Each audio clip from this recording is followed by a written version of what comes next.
Welcome to the Gravity Well podcast with me, Jenny Yeremy. I host the Gravity Well to celebrate and share the stories of people looking to empower others with the knowledge and skills required to re-establish stability in our communities. My mission is to work through heavy issues in conversation and process in order to lighten the load. I acknowledge that I live on the traditional territories of Treaty 7 and Métis Districts 5 and 6. The treaties and self-governance agreements established by Indigenous peoples were created to honor the laws of the land, maintain balance with nature, and give back to uphold reciprocal relationships. This knowledge and intention are what guide the Gravity Well conversations. I ask for genuine dialogue, real hearts, and openness to different perspectives. This is your invitation to find common ground with me. Positions taken by participants, either individually or collectively, do not necessarily represent those of the Gravity Well. This podcast is dedicated to the natural world, our children, nieces, nephews, grandchildren, and all future generations. The Gravity Well is on YouTube and streaming wherever you get your podcasts. If you like what you see and hear, remember to like and subscribe. Good morning, folks. I am very pleased to be welcoming back Bob Morrison to the studio. Bob has been working hard over the last few months to generate the second half of our series, Water in Southern Alberta. Much gratitude to you, Bob. Without you, this second half would not be happening. So first of all, thank you for that. You're welcome. Yeah, so I'm just going to quickly run through where we're at. So we started this series in May of this year. We started with Professor Shannon Stunden Bower and special areas expert Jordan Christensen.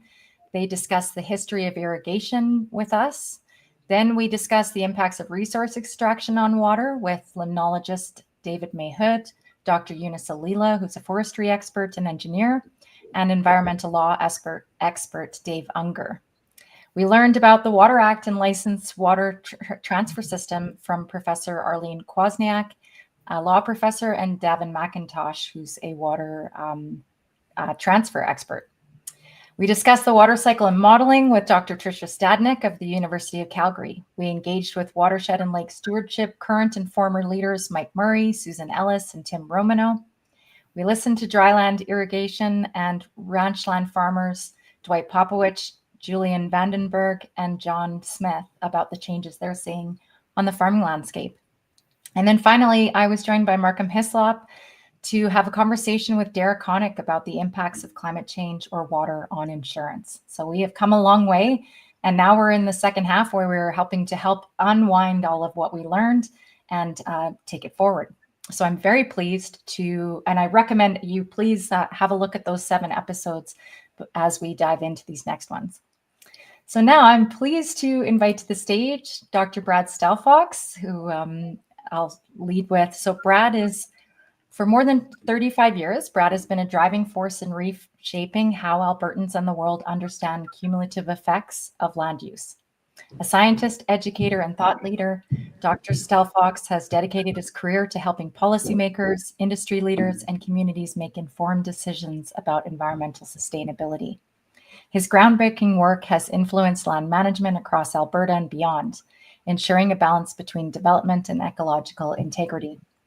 Brad was also a guest on the Gravity Well podcast for episode 2 this year, where we discussed the harms of coal mining in Southern Alberta. Welcome back, Brad.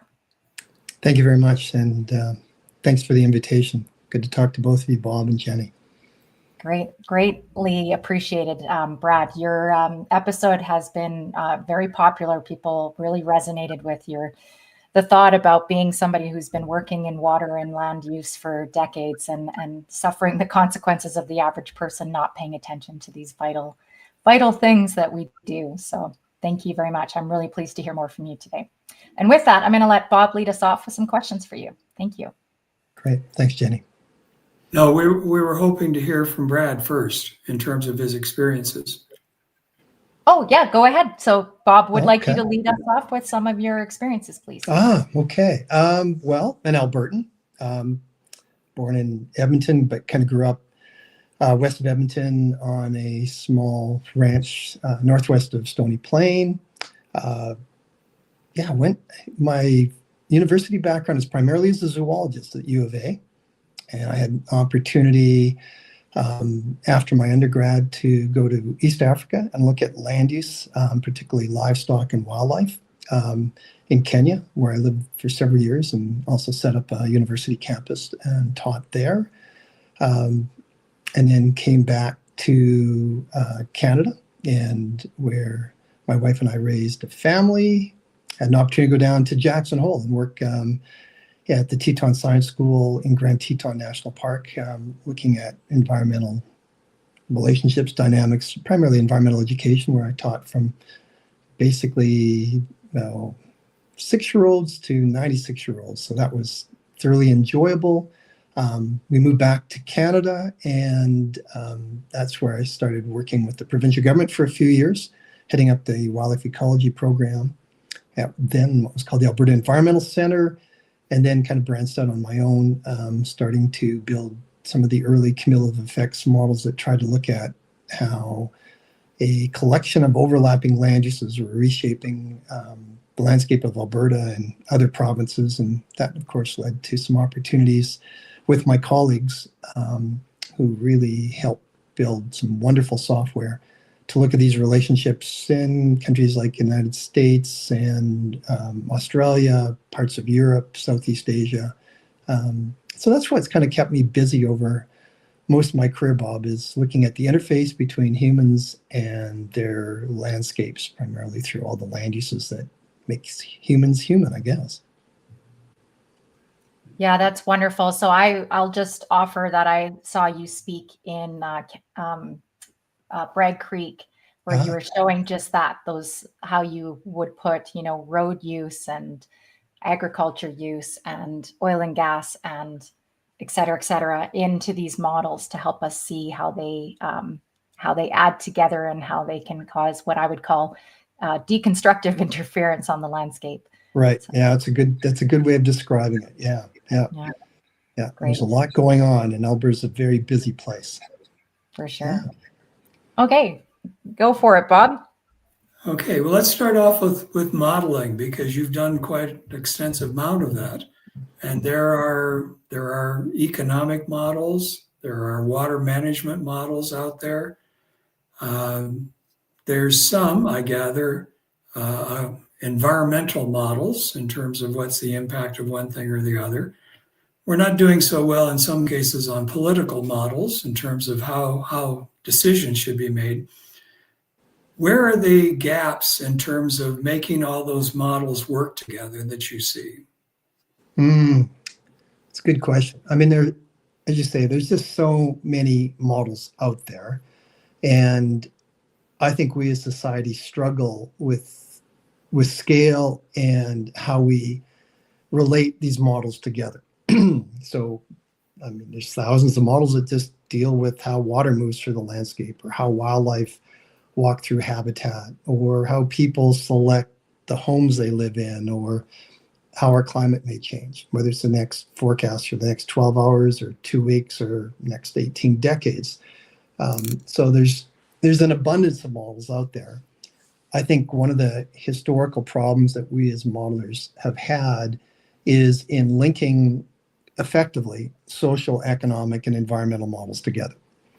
And our particular focus with the work that I've done and with the colleagues that I've worked with is trying to help people understand at a strategic scale that humans and their land uses all create benefits. They create social benefits. It could be, okay, if we have a commercial logging operation in an area, what does this mean to royalties and rents in that area that might help fund all sorts of infrastructure that's critical to the community, or just build a community of people that are making adequate money so that they can live together and have community. Those are examples, very roughly, of social benefits.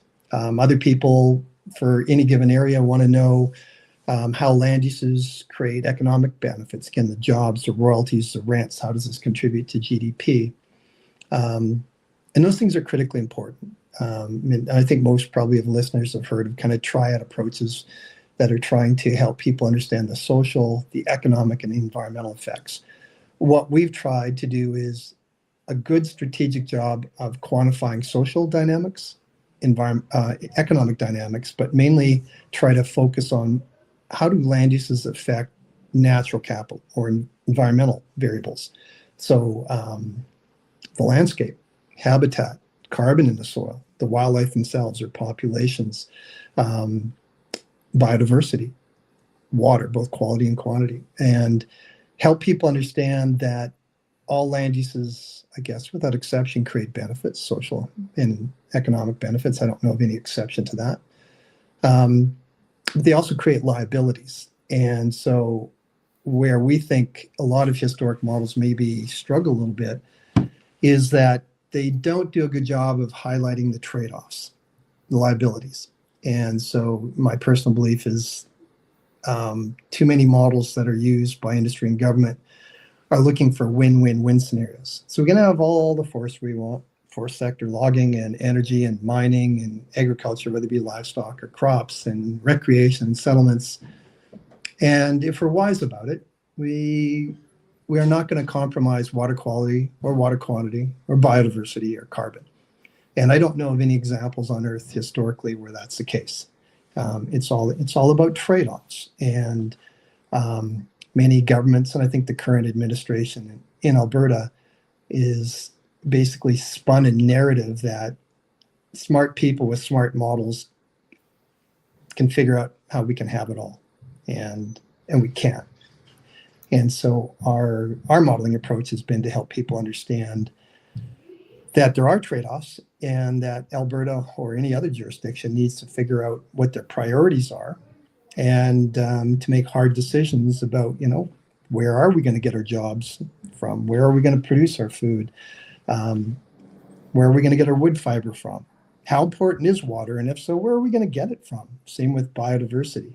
And instead, what I'm seeing is a hyper-exponential growth in almost all land uses and a narrative message from much of industry and certainly government that if we're just careful about this, we can do it all and have it all, or in fact we can't.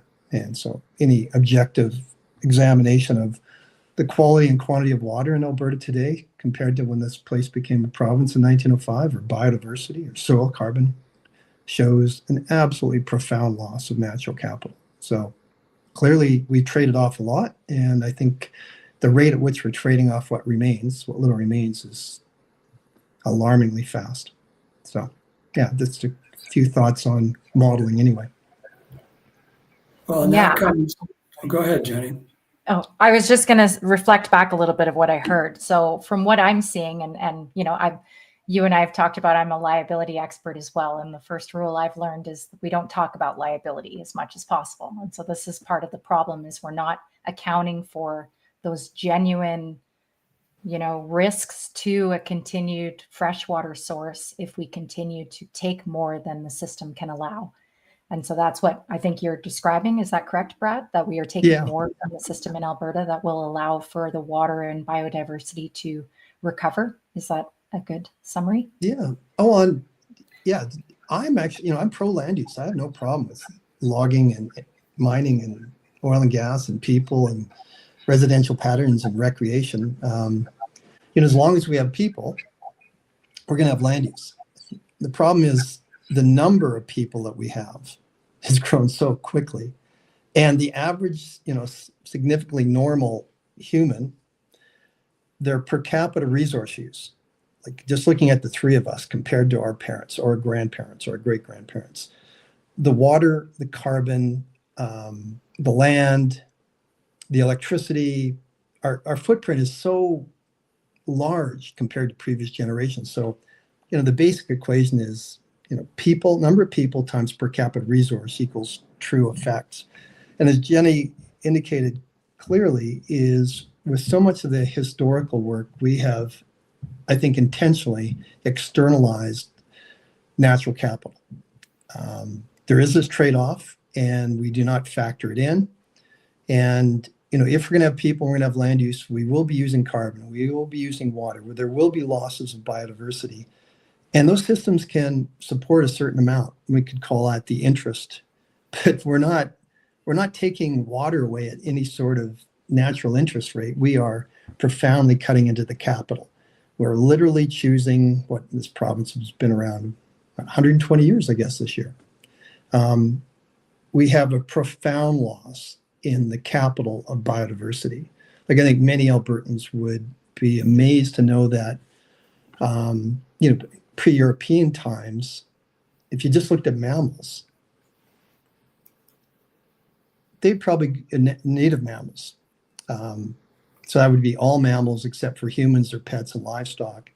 That, they'd probably, we're not doing as well as we were, say, 300-400 years ago. We don't, because 300 or 400 years ago, they were like 99.2% of all biomass or numbers in Alberta. There were people, First Nations, and they had dogs. Most people would say, we're down, but we're not down to like 90% of, or 80 or 70 or 60 or 50 or 40 or 30 or 20. And a lot of people in Alberta would say, if you got friends in Argentina or Germany, come over to Alberta. It's this beautiful natural place. And maybe biodiversity or wildlife would be part of the attraction to bring them over. But we're not down. It's not like we have 90% of what we had. We're not down at 30%. We're not down at 20% of. We're not even down at 10%. Today, we're maybe 4% of what we had pre-European. And the severely normal Albertan doesn't get it. Part of it is shifting baselines, because this stuff, we've been losing it, at maybe 1.5% per annum. And so very few people effectively see these 1.5% changes per annum. And of course, we have some biodiversity, maybe white-tailed deer or coyotes that are doing really well. But en masse, we've just wiped out our native biodiversity and replaced it with humans and livestock and pets. And we've largely lost our natural capital in water, both quality and quantity. I mean, the water we have today is just unbelievably different qualitatively. Not many parents that want to throw their kids into creeks today, right? Because they get quite sick. Yeah, especially in the southern half of the province. And most of our creeks and the prairies they're just gone. I mean, they've been plowed over and put into canals for irrigation. This goes back to what Jenny said, is all land uses require the use of natural capital. We externalize it. We don't factor it into long-term equations because, for the most part, Albertans and their governments they're me, here, now type of people. I'm an Albertan, and most of my friends are Albertans. I love Albertans, but our actions tell us that we're not really concerned about our kids or our grandkids. We're concerned about ourselves, and we're not concerned about regional landscapes. We're concerned about where we live. And, it's a me, here, now type of mentality, which is fundamentally externalized natural capital. And so we have grown economically, unbelievably. We have very affluent people, but in a province that has been mined of most of its natural capital, and all evidence is that we're going to accelerate that rate. So, well, most of us see natural capital and biodiversity and all those things when we go to a park. Mm-hmm. We go out to the mountains, we go out to Banff, we go to our local park and walk around and say, isn't this wonderful? Right. Where are, in the southern part of the province, where are we most in trouble? If you compare, say, the mountains to the foothills, to the parkland areas we have, to the prairies, where are we having the greatest problems from what you can see? Well, that's a good question. I would think about it in terms of, let's say if you've got a bank account full of natural capital, whether it be water quality or water quantity or biodiversity or soil carbon. In southern Alberta, there is a very noticeable gradient from west, high elevation, to east, low elevation. I guess the good news is we're not losing a lot in the eastern lowland parts because it's already empty. There's nothing to lose. Okay, so if you have a bank account, you got 100 pennies in it, and 2 weeks ago, you ain't got no water, any more money in that bank account, I don't think you're worried about losing anything because there's nothing to lose. the biodiversity, the water quality, the water quantity in the lower eastern portions of Alberta is gone. So I'm not too worried about losing a lot there. The only way we could move is to talk about how we could reclaim it. Okay. And then people will point to an individual species of a bird or a mammal or a reptile that's doing reasonably well. And yeah, that's true. But if you look at across the board, the full communities, whether it be insects or birds, mammals, amphibians, in these landscapes that have been so heavily transformed by agriculture, water quality, water quantity, and biodiversity is basically gone. The ones that are at greatest risk right now, I would argue, are the foothills and the mountains, where we seem to have this attitude that we want to love them to death. We want to recreate in them. We've got this human population that's growing at 2% and quite affluent, and they want to recreate in motorized and non-motorized ways. We have a protected areas network, still quite small in many ways, larger than other people's landscapes and others, going from Waterton, Kananaskis, Banff and Jasper. There's places to go. Those places are full of land use, but they're primarily recreational, although there's a lot of residential too. If you think of places like Banff, Kananaskis has got a lot of residential. We have a bow wave of rural residential and acreage owners like what I used to do, or I used to live. So these landscapes, in many ways, are critical, which comes back to, I assume, one of the key topics of this interview, which is water. So I don't know what, I think this province must be 700-800 billion cubic meters of water fall on it every year. And about 3/4 of that evaporates. So it's not available for land use because it's back in the atmosphere. And we probably have 130 to 150 billion cubic meters that will flow in streams and rivers or slowly in our aquifers. And then we use some of that. But that water, which in all land uses require water. We have a part of Alberta in the southwest part where it's high in elevation and it's colder, and a good chunk of that precipitation falls in the form of snow, and it accumulates through these winter months. It gets bigger and bigger and bigger, and then in the spring it warms up and we have this vernal discharge of water, and that is critical to our fish, our wildlife, and also our land use. In Southern Alberta, we've got logging and we've got agriculture, both crops and livestock, and mining, and oil and gas, and transportation and residential. We've got it all, and they all need water. And those east slopes are absolutely critical. And it seems like somehow Albertans have forgot their original conversation with the federal government when those resources transferred to us as a province, which everyone back then knew. In the absence of all the amazing science we have today from the Pomeroys and Sachens and others of just how important these slopes are to water. And so they're there. It's an important land use. Just let them be, let them do their dynamics, let them accumulate that water, leave the organics in the soil so that some of that water can be absorbed and replenish aquifers, and allow them to deliver profound quantities of high quality water for downstream land uses.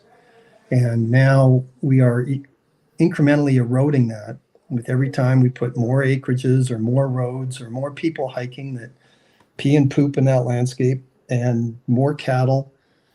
But in an architectural sense, we have all of this logging that is just so profoundly changing the hydrology of that area, and its infiltration rates.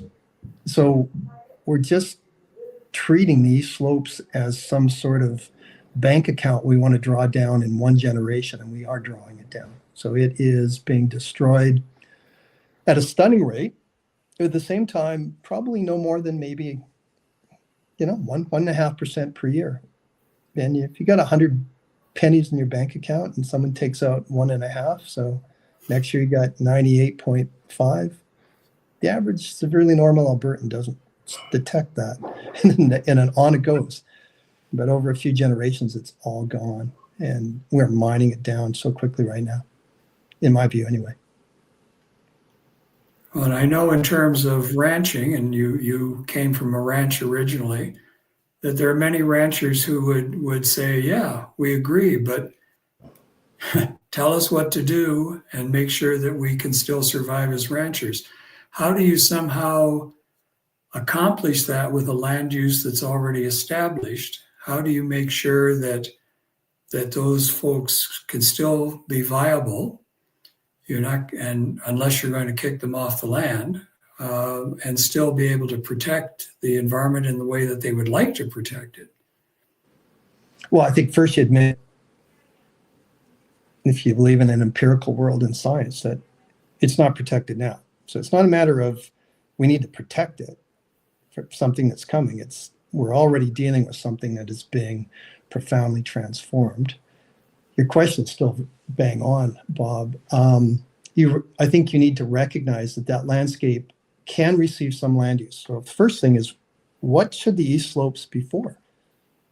I mean, maybe their destiny is we just log the heck out of them because we as Albertans can just accept completely damaged water quality.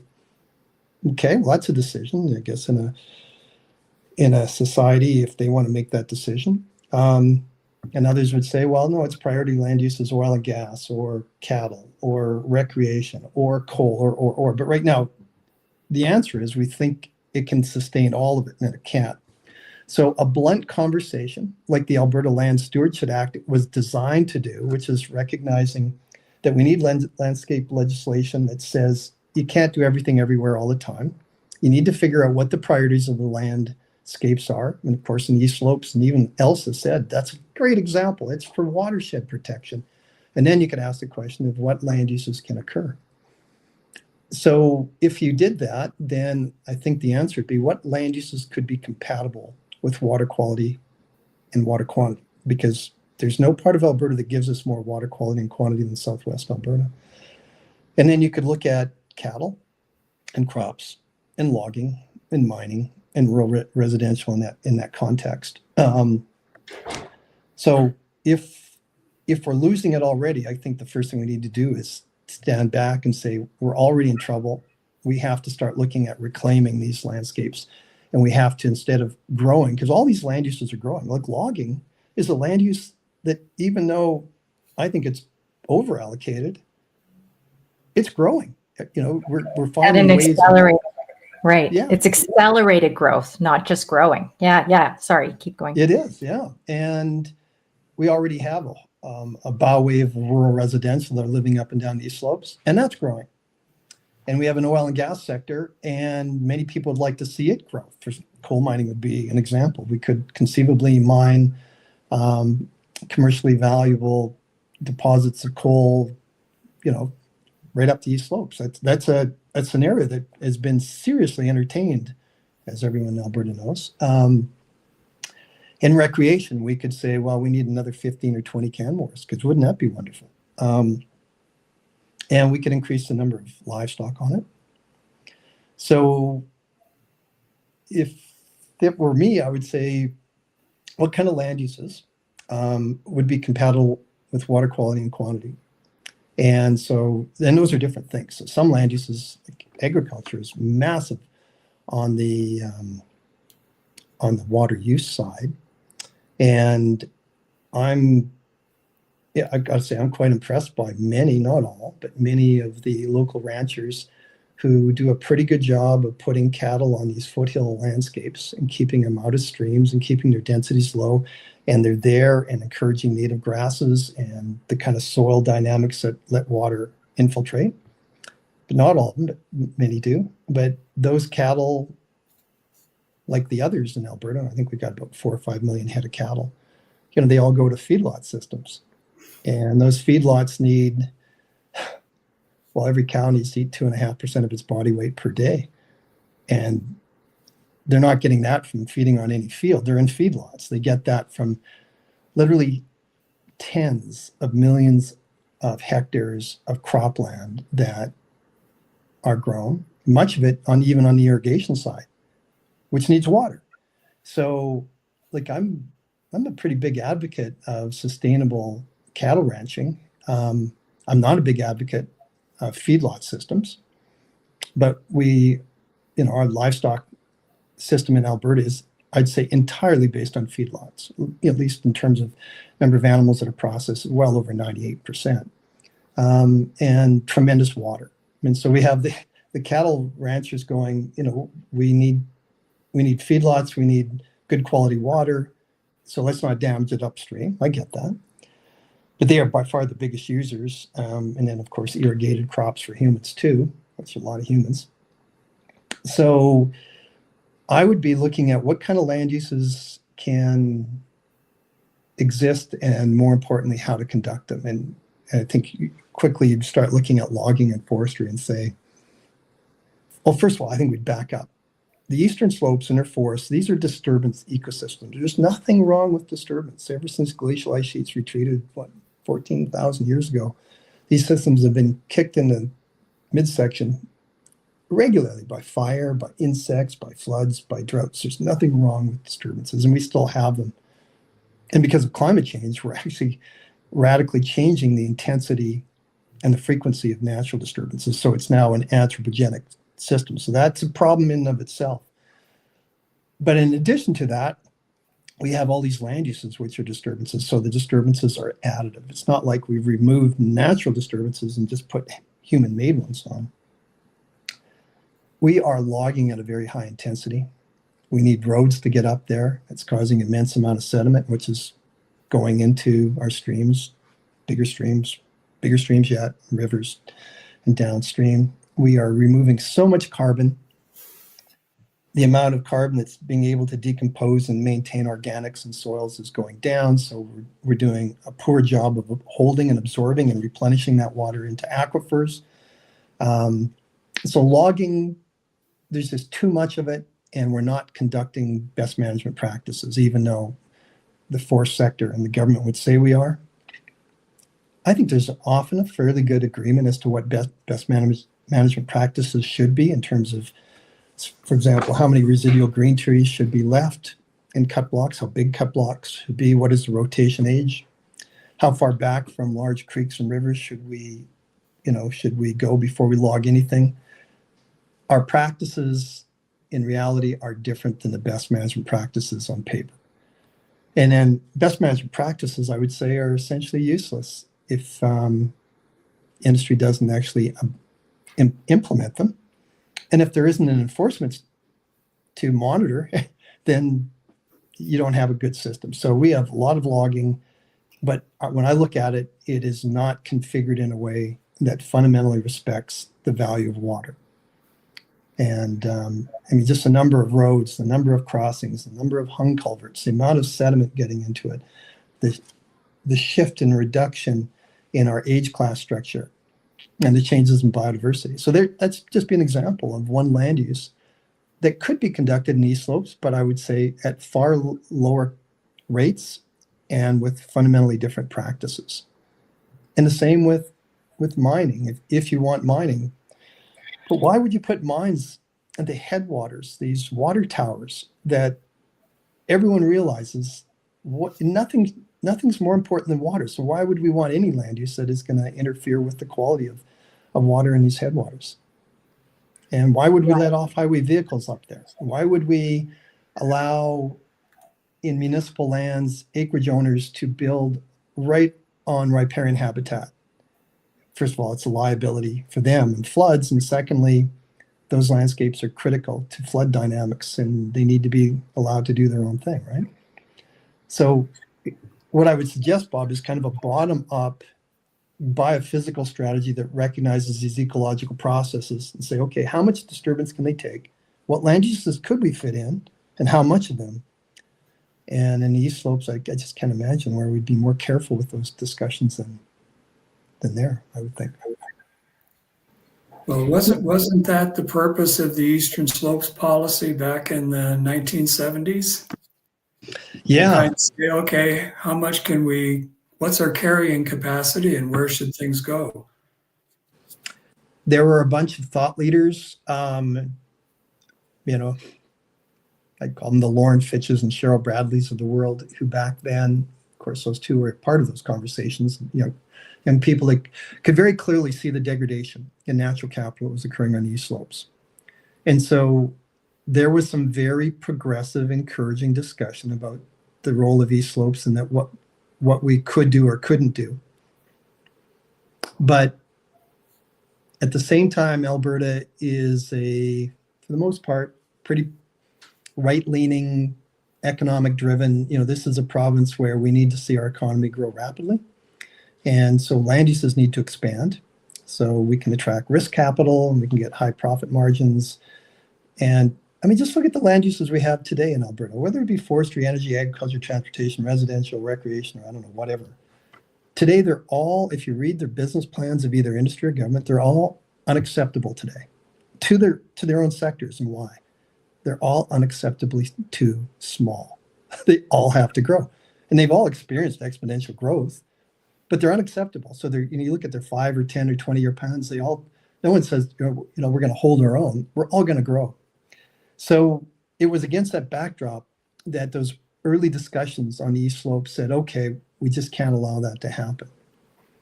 But we've had a series of governments that said, we're smarter than the rest of humans on Earth. We can make it all, we can have our cake and eat it too. We can have win-win-win-win-win-win scenarios. So just because we're so smart. So we can put another 300,000 residential homes in riparian habitat, and as long as we do it well, there won't be a problem. We can put another 15 coal mines into the headwaters of the East Slope, and as long as they all adopt best managed practice, there's no problem. We can put more cattle. We can mine these landscapes for gravel. We can have rural residential, urban sprawl. It's just nothing's going to be adversely affected because, we're just so damn smart. And the evidence suggests that there's no truth to that at all. But it's a great mantra. Yeah, so during the normal Albertan goes, yeah, that's what being an Albertan is. We're just smarter than everyone. And how else could I buy my 4th pickup, unless this whole system continues to grow? So the whole system is based on this insufferable grow. And it's all at the expense of natural capital. And so if we can do that elsewhere, we can certainly do it in these slopes. It's kind of sickening. I'm wondering, Brad, if you can unpack a little bit, because you touched on something that is obviously very close to my heart, which is the land use management programs. So I would describe that work. So I had a view of it when I was in the industry, and we were looking at, I'll be specific. We were looking at caribou habitats, and we were looking at restoring those habitats by 2060. And part of the the issue with those conversations I saw is that it's very what does that mean for humans, right? We hear this concept of species at risk, and I understand it to be, that's an indication of ecological health. And if those species are intact, then Right. your ecological system is intact. And so that's a very, I would say, for the average Albertan, that's not really something that is, resonates with them. So I'm going to share a short story. I was at the Water and Land conference for the Athabasca Fort Chipewyan First Nation in September. And they were talking about Indigenous land rights, like access to traditional ways of living kind of thing. But the challenge I see when you talk about, biodiversity losses, we've also had Indigenous community losses as well. So I look at, and I'm curious how you would describe this, Brad, because I look at all of us living in a basin should really think about having those traditional land, access to those traditional land rights, meaning if we don't have caribou, then there isn't a sustainable land, like a sustainable food system, let's say, in our watershed. And I would say the same thing for, trout species. That's another example of species at risk so that to me is the purpose of those. And I think that's often lost on people, that when we talk about species at risk, we're ultimately talking about the human species being at risk. And, you already talked about how we are overstretched right now. We're not in a position where we have this option to say, well, let's just keep going. We are keeping going, but it's going to lead to catastrophe, meaning we will have a breakdown in our water system. Or, I'm thinking of, I'll be specific, around Lethbridge. We just heard Chris Spearman explain that, we've got piped water 100 meters around Lethbridge. The same thing in Edmonton since the spill that was experienced in Wabamun Lake and Two Hills, all the way out to those areas. That's a 150-kilometer radius around Edmonton that is sustained by Edmonton's water system. Right. So these are the ways that we have taken more from the bank account than we can sustain, which will lead to catastrophe ultimately if we do not make restoration the center of our economy. So is that a fair summary of what you're arguing? So we need to look at these land uses and say, which are the things that need to cease and which are the things that we can sustain in a way that will serve us both locally and, I don't even know if globally will be an option if we do let it break. So I don't know if you can sort of clarify what I said here in terms of the how do we help people understand what it means to be restoring and what that looks like in terms of those difficult conversations? The Alberta Land Stewardship Act, and I can't even remember when it came out. I want to say 15, 20 years ago. It seems like yesterday. It was a omnibus piece of legislation that was supposed to ride over top of all other types of legislation and precipitate the conversation, Jenny, you just talked about. And it started it, but I think once, and I saw a fair bit of appetite for it at the community level for the severely normal Albertan, but I think once industry and government understood that conversation would lead to, hey, we have to stop growing the total amount of water we take out, the total number of cubic meters of wood we harvest, the total amount of cubic meters of natural gas or conventional or bitumen or shale gas or whatever that we extract, that there needs to be a limit maybe on our livestock population.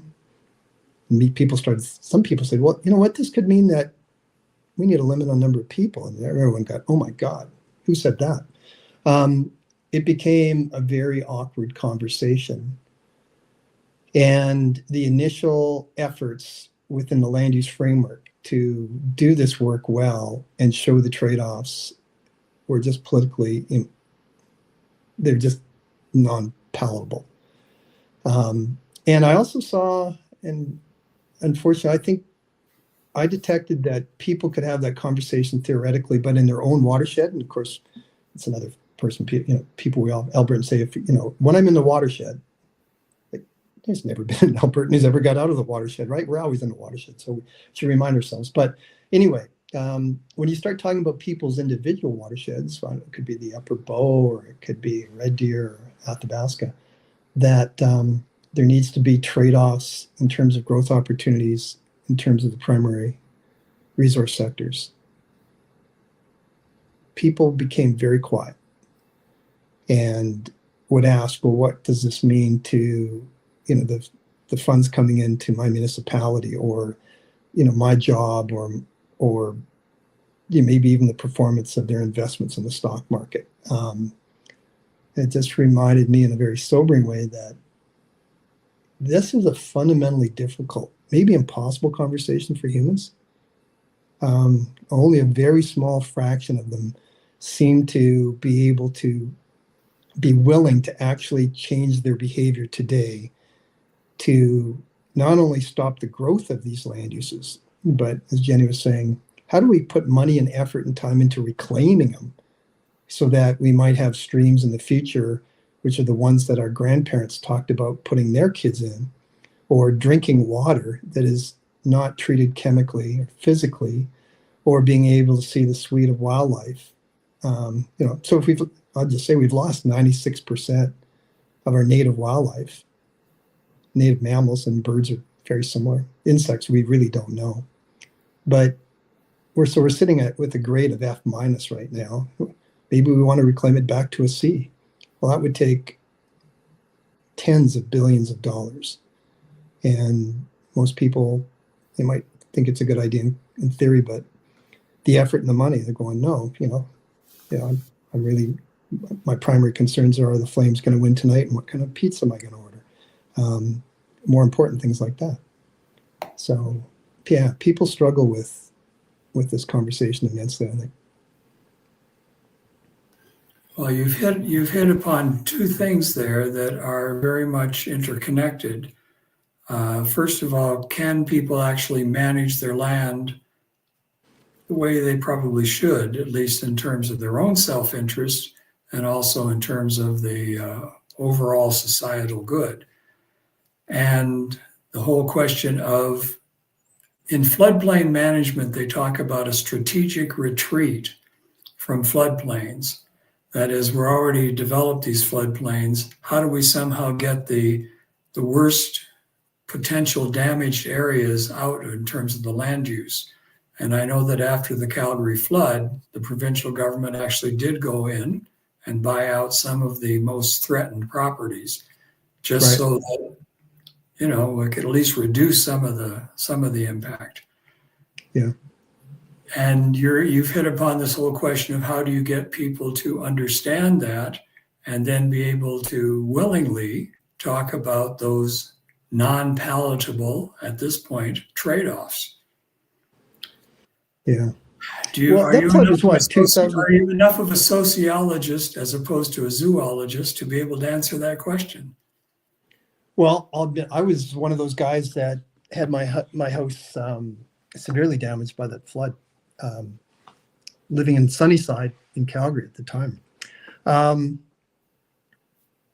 So isn't it interesting? And I've heard estimates that was the single most expensive quote catastrophe in the history of Alberta in terms of the total cost. Some people said it was 4 billion. I think it was 9 billion. Anyway, it was a major one, just inconvenienced a lot of people and destroyed a lot of floodplain infrastructure. And yeah, there's some of it, maybe 2% that's been removed since then. But isn't it interesting? After that event, I would bet anyone that for every house or piece of infrastructure that's been removed from floodplains, and we're not talking about Alberta, but just Southern Alberta, I would say it's a 10-to-1 ratio. We're building 10 for every one we've reclaimed.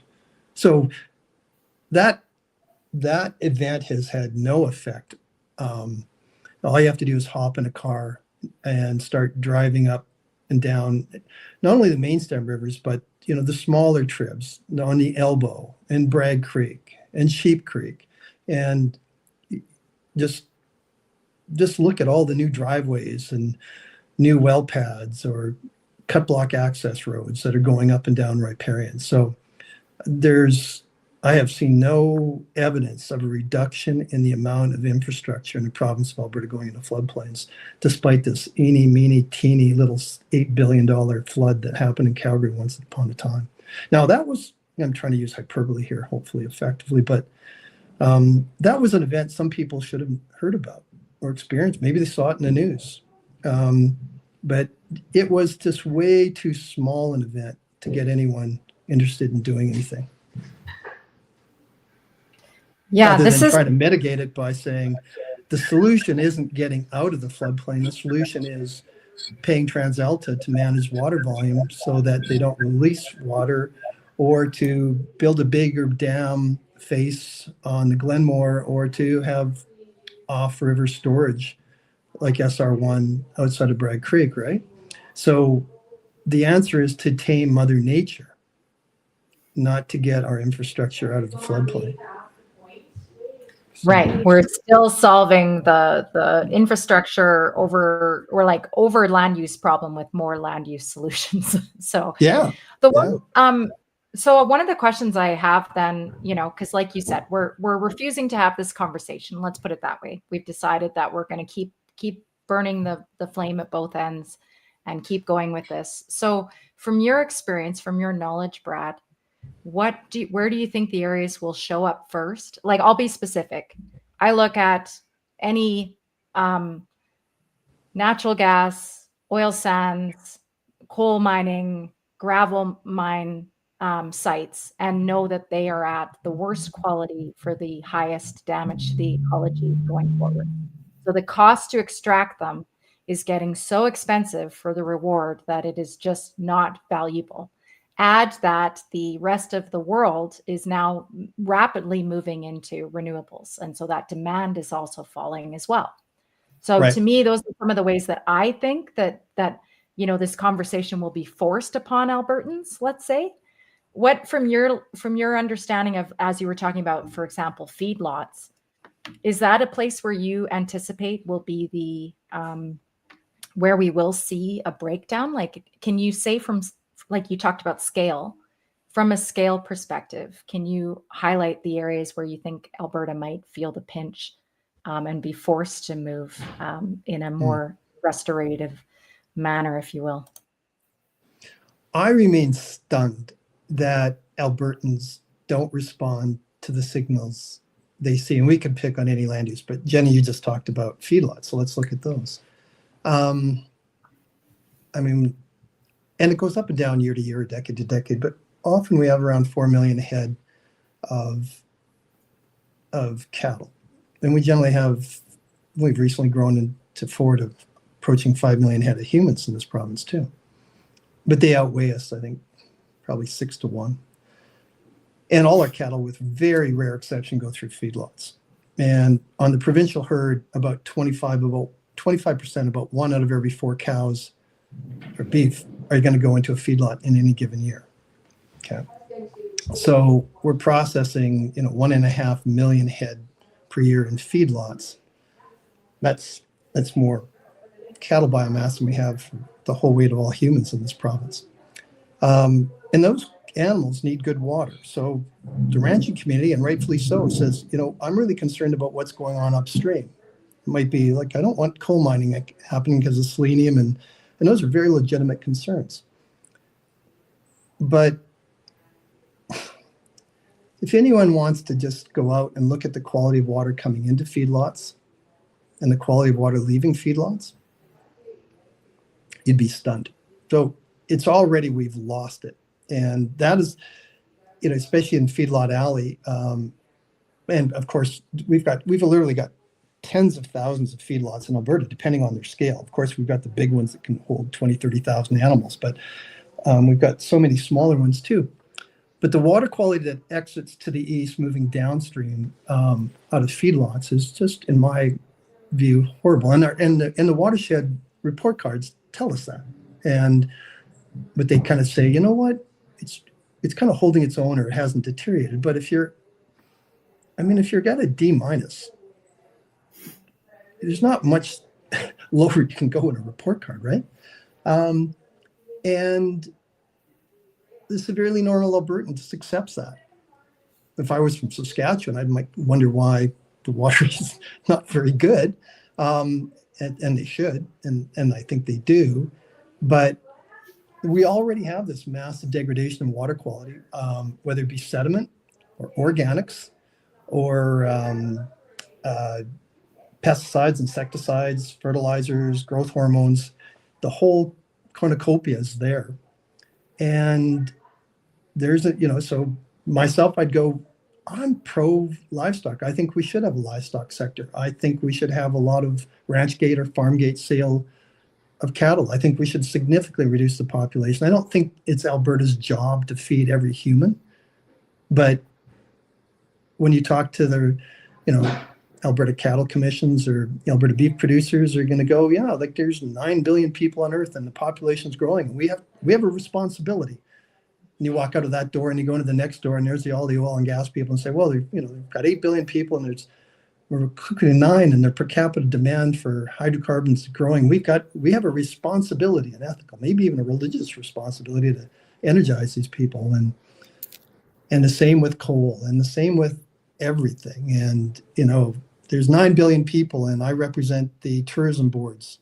I want them all visiting the headwaters of the Bow every day, because, my goodness, our province is so beautiful. Wouldn't that be nice? We become so wealthy, and of course, there would be no adverse effect. And it goes on and on and on. So the problem isn't the land uses per se, it's just the intensity and the amount. And the province of Alberta hasn't changed by a square centimeter in area. It's the same province it was in 1905. But the land use has gone up by multiple orders of magnitude.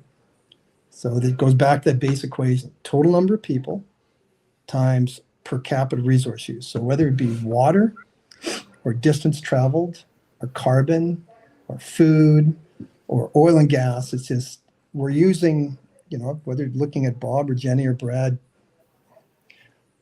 if we were average Albertans, we're using probably 7 or 8 times as much resource per capita as our grandparents. And the province hasn't changed at all in size. Oh, Okay. I Brad, couldn't hear you, Jen. Sorry. Brad, in terms of the extensive experience you've had, where have you seen successes? And in terms of people being willing to, first of all, talk about these non-palatable trade-offs and be able to actually do something about it? Well, I don't think I have a very encouraging response to that important question. Where, in my own experience, where I've seen communities with tremendous commitment actually doing something, would probably be the Akoli region of India, where I worked for a bit, in an area that allowed all their land uses to grow, and particularly fueled by more water, because they, over the previous decades, had discovered the ability to drill their aquifers. So it was an area that was basically low intensity agriculture, sustainable, been going on for probably thousands of years. And then foreign aid from Canada and Europe and the United States came in and said, hey, you know what, if you guys could just start using boreholes, you'd be so much better off. So tens of thousands of boreholes go in, food production goes up, population explodes. Yeah, family size goes down, but youth survivorship explodes up. Populations are growing now at 4 and 5%. Aquifers get drained, crops fail, people starve, but when you're starving, you'll eat whatever's around. They ate everything they could. Vegetation was gone, no vegetation, the soils got eroded, and it went back to rock. And then it was in the aftermath of that I was, and others were invited in to look at that. And I saw people committed to doing something. And I thought, wow, I couldn't imagine a more blunt signal, like basically everyone that anyone knew is dead. And my goodness, these people were committed. Now, at this point, they're dealing with rock. So they wanted rock to turn into soil, and they wanted soil to turn into vegetation. And they thought vegetation could be eaten by humans.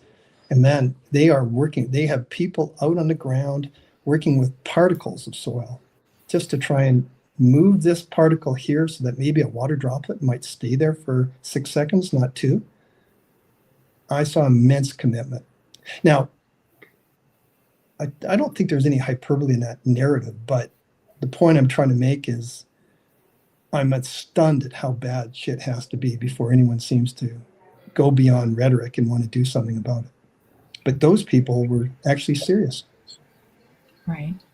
It's so fascinating. Like you said, it's, how low do we have to go before we finally change? And yeah, it seems like we aren't there yet, at least in Southern Alberta. We're still going to play this game. But I do think that those pressures are coming, Brad. I don't know how they're accumulating, if you will, because it is different pressures from different areas. That will, potentially lead to one of these catastrophes, like you said. When we had our conversation about water transfers with Davin McIntosh, the one example he used where the water, the fit for allocation system broke was in a feedlot. That was the precise example he used, that there was not enough water to provide for them who were lower license, lower ranking in the fit for model. Mm-hmm. And therefore, the ranchers had to make those trade-offs to make sure that those feedlots were able to sustain themselves. So I definitely think those types of situations are the things that we should be looking for as those big signals that something is needed rapidly. So if you were to start somewhere, Jenny, I would be curious, how well are those scenarios embracing the full suite of what-if scenarios on climate change? And looking at the probability of intensity and duration of droughts, because the ones that I've looked at are looking at some variances, but not the kind of variances that I think are reasonable relative to the work of Bill Donahue and David Schindler and Dave Sachin tell us about the magnitude and intensity of droughts that we're likely to experience. We've been unbelievably secure in our water for so many decades, and that's in a non-climate change scenario. So we have every good reason to expect that we're going to be dealing with a whole lot less water in the future, just because of natural dynamics that should reappear, plus all the climate change scenarios. And we're building a demand complex in Southern Alberta that is highly unlikely to be met by the kind of future water availability we're going to encounter, I think. Right. Well, I see. Go ahead. Go ahead.